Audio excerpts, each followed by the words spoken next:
इस story chart में हमने एक कहानी लिखी है जिसका नाम है एक शेर और खरगोश की कहानी। यह कहानी हमने पंचतंत्र की बुक से ली है। इस कहानी में दिखाया गया है कि खरगोश किस तरह अपनी समझदारी और चालाकी से अपनी जान शेर से बचा पाता है। इस स्टोरी चार्ट को हम क्लास 3rd और 4th में यूज़ कर सकते हैं।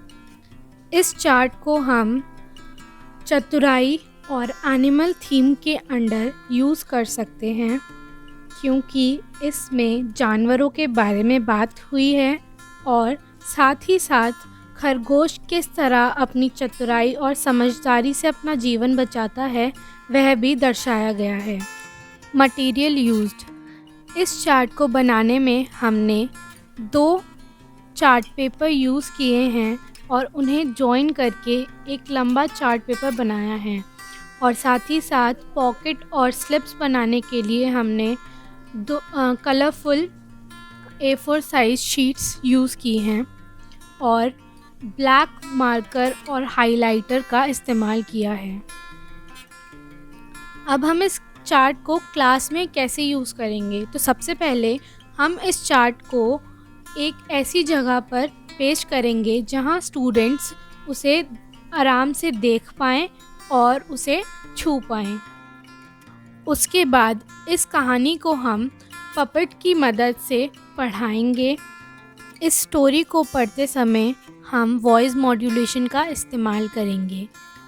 इस स्टोरी को पढ़ाने के बाद हम स्टूडेंट्स को इंगेज करने के लिए उन्हें इस चार्ट के बारे में कुछ और नई बातें बताएंगे। जैसे हमने इस चार्ट के नीचे एक पॉकेट बनाई है और उसमें कुछ स्लिप्स रखी हैं, और जो स्लिप्स हैं उस पे हमने कुछ शब्द लिखे हुए हैं, और जो शब्द हमने इन स्लिप्स पे लिखे हैं वह हमने इस चार्ट पर हाईलाइट भी किए हैं।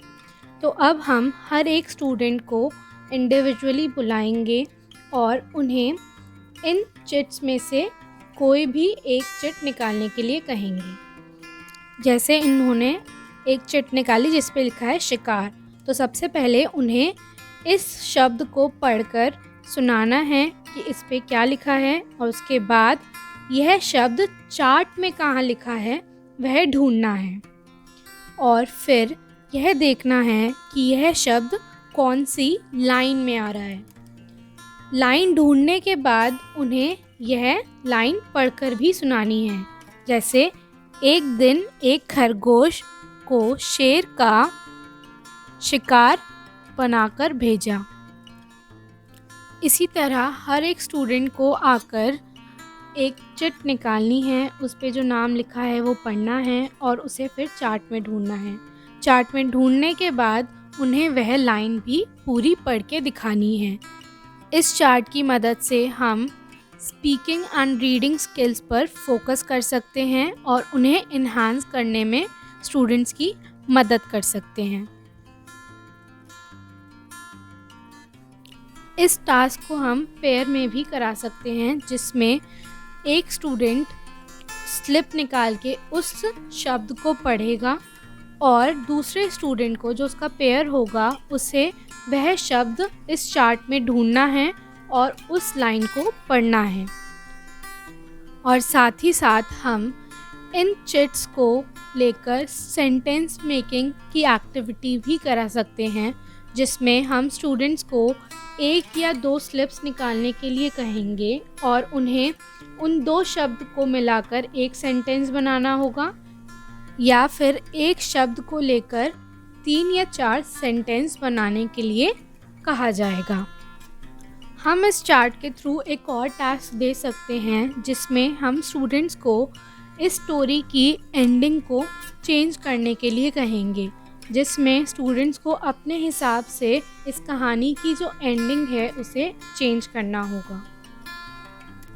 इस चार्ट को हम बहुत तरीके से इस्तेमाल कर सकते हैं। जैसे हम इस स्टोरी पर एक रोल प्ले करा सकते हैं और जो शब्द हाइलाइटेड हैं उन्हें मिलाकर एक अलग कहानी बनाने के लिए कह सकते हैं, या फिर इन शब्दों के पर्यायवाची और विलोम शब्द भी करवा सकते हैं।